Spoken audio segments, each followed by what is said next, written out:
Adams, who's a columnist with PJ Media and a former United States Department of Justice attorney who worked on election fraud cases during his time at the DOJ.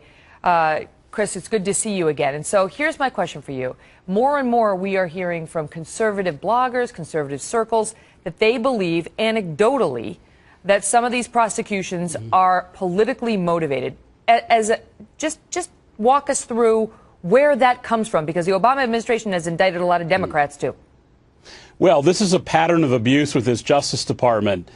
They will go after their political opponents and they'll give sanctuary to their political friends, Megyn. You see this from the very beginning. They've gone after Catholic groups, pro-life protesters, Christian churches like Hosanna Tabor.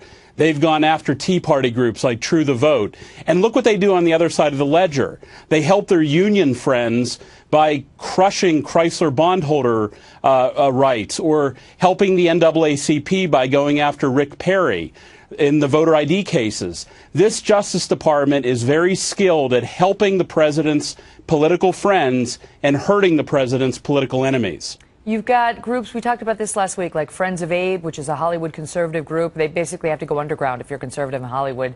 If you want to be a part of a group that thinks like you have to keep it a secret in Hollywood in order to keep working.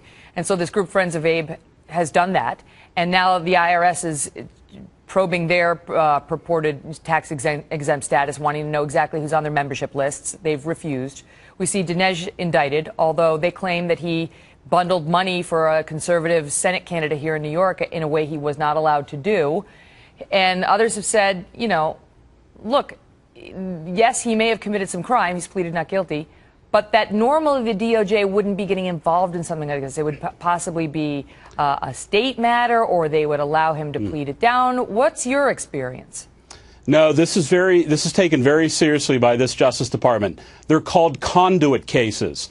This Justice Department is looking very, very closely at conduits, meaning you give money for somebody else to give to a candidate, because under federal election law, you're limited into how much you can give. But Megyn, understand something. These campaign finance limits are even something that are ideological. They're limits on political speech that limit what regular Americans can do, while the unions are free to be heavily involved in elections. So that's one of the reasons why this Justice Department is focusing on conduit cases. They're very easy to prove. They're very easy to detect. I've been in the training when I was at DOJ. It is not a hard case. So either he did it or he didn't do it, and we'll find out. Before I let you go, having worked at Department of Justice, do you believe it's possible that this DOJ is actually targeting conservatives? Well, it's interesting. When I went through the training for conduit cases, I will never forget that they pulled up on the screen for all the FBI and the DOJ election people an example of how to look for them.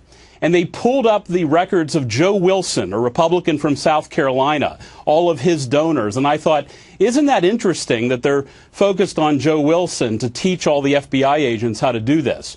So this is very serious to this Justice Department, because they're on the side of the speech regulators. They're on the side of people who want to limit political speech.